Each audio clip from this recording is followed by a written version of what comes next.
Memilih motor untuk anak muda, seperti judul videonya kita lagi bahas motor untuk anak muda, berarti kita ngomongin Gen Z.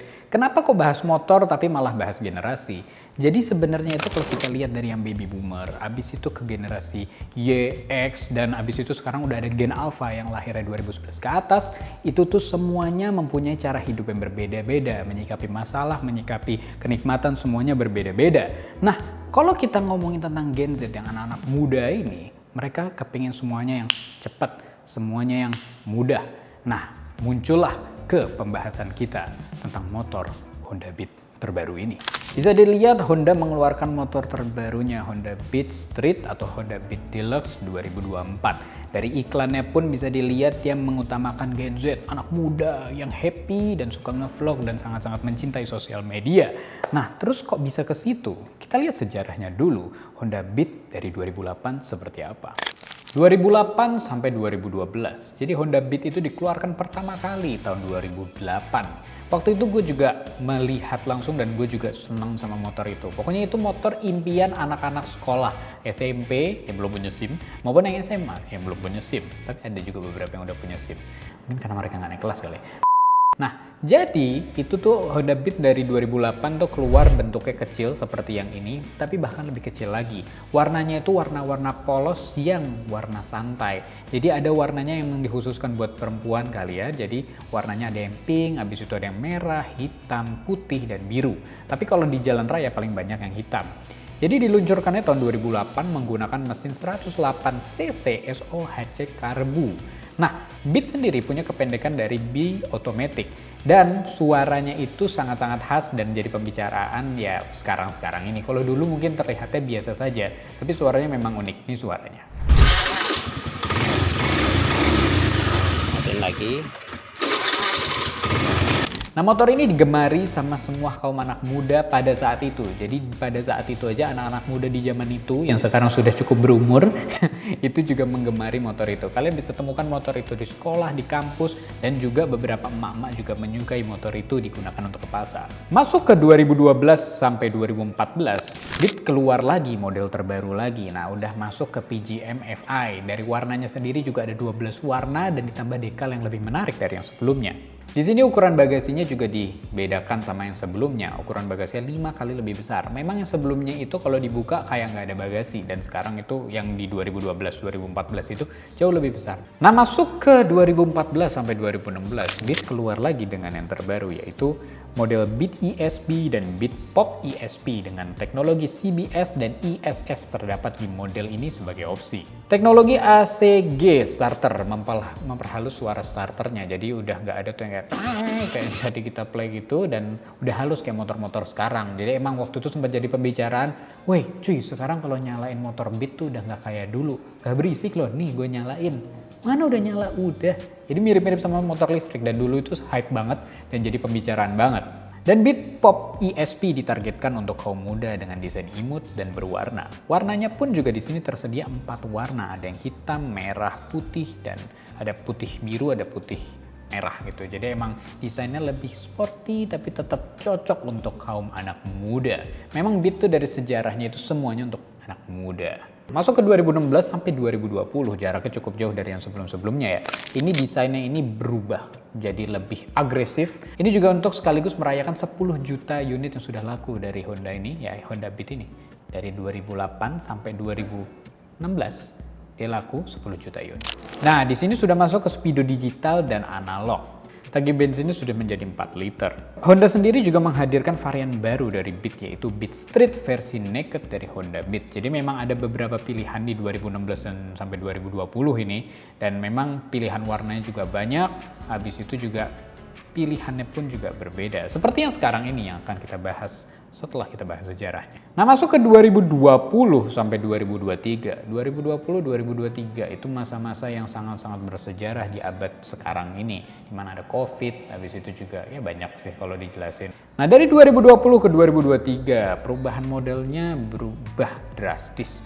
Nah, muncullah rangka ESAV yang sudah menjadi pembicaraan seluruh umat manusia. positif maupun negatif. Rangka ESAF ini mengurangi bobot motor hampir 4 kilo terbuang. Makanya bobot motor sendiri bisa seringan itu. Mesinnya masih 109 cc, lampunya LED, sudah ada power charger, dan tersedia varian Beat Street. Jadi itu sedikit pembahasan tentang sejarah Honda Beat yang akhirnya menuju ke Honda Beat 2024. Di mana di belakang ini kalian bisa lihat ada warna hitam, ada Honda Beat, ada Honda Beat mulus banget. Dan seperti apa Honda Beat ini? Apakah cocok untuk anak muda? Ya, sesuai judulnya memang cocok. Mari kita bahas kenapa motor ini cocok. Jadi ini Honda Beat 2024. Ini Beat Deluxe Smart Key. Nah ini nih emang ya kalau kalian lihat mungkin seperti Beat pada umumnya aja gitu kan. Cuma kalau yang ini kalian bisa lihat di sini kuncinya sudah berubah dibanding yang Beat yang dulu itu dia tuh nggak pakai smart key, ini pakai smart key. Nah ini dibukanya seperti motor-motor yang sudah pakai smart key pada umumnya, tinggal cetek. Spesifikasi, daya maksimum 9 horsepower di 7.500 rpm. Torsi maksimum di 9,2 Nm di 6.000 rpm. Berat kosong motor ini di 88 kg tipe CBS dan 87 di tipe Deluxe and Deluxe Smart Key. Tinggi tempat duduk 742 mm.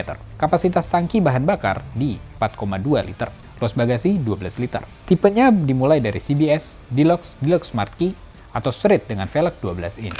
Nah, tapi sebenarnya di sini ini bukan seperti review pada umumnya. Review pada umumnya kalian bisa lihat di channel reviewer lain di mana mereka jelasin secara spesifikasi yang detail. Nah, di sini gue mau ngomong kenapa nih motor selama 16 tahun terakhir tetap cocok buat anak muda. Ya mungkin bisa dibilang motor ini kecil, motor ini mudah digunakan siapapun, dan motor ini bisa dibilang cukup enteng ya. Gue aja bisa ngangkat, apalagi kalian. Nah, motor ini kembali lagi untuk anak muda cocok ya. Iklannya pun menunjukkan kalau dibuka joknya kelihatan di sini tuh barang-barang untuk ngevlognya. Nah, walaupun di sini nggak tahu kenapa ada karet.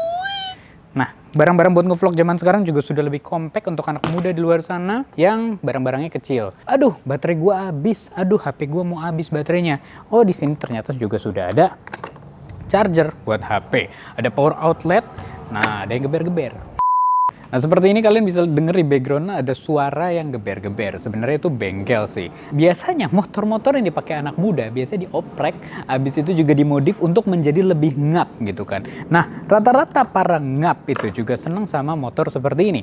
Motor yang mudah dimodifikasi, enteng untuk diapa-apain, dan juga murah. Anak muda senang sama sesuatu yang murah. Hampir jatuh.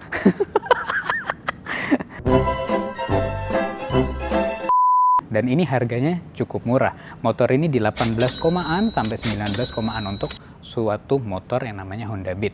Untuk harga-harga motor sekarang sih termasuk yang murah ya, apalagi bersaing dengan yang motor listrik. Nah terus kenapa ini motor istimewa sekali untuk anak muda? Seperti yang kita jelasin di awal, ini motor serba ringan, serba mudah untuk anak muda. Anak muda sekarang tuh kurang tantangan hidupnya. Jadi nggak mau sesuatu yang berat, nggak mau sesuatu yang ribet, gak mau sesuatu yang menggerakkan kaki kalian untuk ganti gigi yang seperti di motor bebek gitu. Tapi sekarang lebih senangnya gas, rem, sambil boncengin pacarnya. Jok depannya sudah cukup untuk sendiri, jok belakangnya udah cukup untuk boncengan. Tapi rata-rata biasanya ada yang boncengan sampai berempat. Nah itu jangan ditiru. Nah habis itu kalau udah ngomongin motor Honda yang terbaru, motor Honda yang zaman now, rangkanya apa? Nah, rangkanya itu menggunakan rangka ESAF. ESAF ini sempat viral dan sempat ramai sekali dibicarakan. Memang ESAF sendiri, dia terkenal dengan ringannya. Jadi, motor itu sangat-sangat ringan loh. Ini bisa dibilang sangat-sangat ringan. Nah, kenapa Honda tetap menggunakan ESAF? Mereka menggunakan teknologi ESAF-nya itu untuk motor-motor terbaru. Untuk detailnya sendiri, gue sendiri nggak tahu kenapa. Padahal sudah sempat dibahas sama seluruh umat manusia di Indonesia yang cukup ramai ya. Dan tetap menggunakan rangka ESAF itu. Gue sendiri pengguna motor Honda dan gue tidak pernah mempermasalahkan hal itu. Tapi yang waktu itu viral membuat banyak masyarakat Indonesia yang membuat berpikir dua kali untuk ngambil Honda. Tapi kembali lagi, dengan privilege dari motor ini yang cukup banyak, ya kita ngomong privilege, nah ini sudah cukup oke untuk harga segini. Keyless, charger, dan cocok banget buat Gen Z yang gak mau ribet hidupnya. Kembali lagi sih, biarpun banyak yang ngomongin tentang ESAF, tidak bisa dipungkiri, motor Honda adalah salah satu motor yang paling irit yang pernah kita lihat dalam sejarah permotoran. Dan kembali lagi, saat ada yang irit, ngapain milih yang mahal? Dan disitulah banyak orang yang memilih untuk menjadi lebih muda dengan Beat. Coba dibayangkan kalian punya anak yang baru aja punya SIM dan dia butuh motor yang aman buat dikendarai untuk pertama kali dan juga aman untuk siapapun yang baru berkendara motor lah. Ini pilihan ya. Mau bagaimanapun motornya, kalau kalian cocok pasti akan nyaman. Mau sebagus apapun motornya tapi hati tidak tenang, tidak akan nyaman berkendara dengan motor tersebut. Jadi kembali lagi, mau pilih Honda Beat untuk My Heart Skip a Beat atau mau pilih motor lain. Itu pilihan kalian. Buktinya banyak banget yang milih motor ini. Sampai 10 juta lebih penjualan di Indonesia. Honda Beat. Banyak yang meremehkannya, tapi banyak yang mencintainya. Dan ternyata tidak selemah itu motor kecil yang tidak sampai 125 cc ini.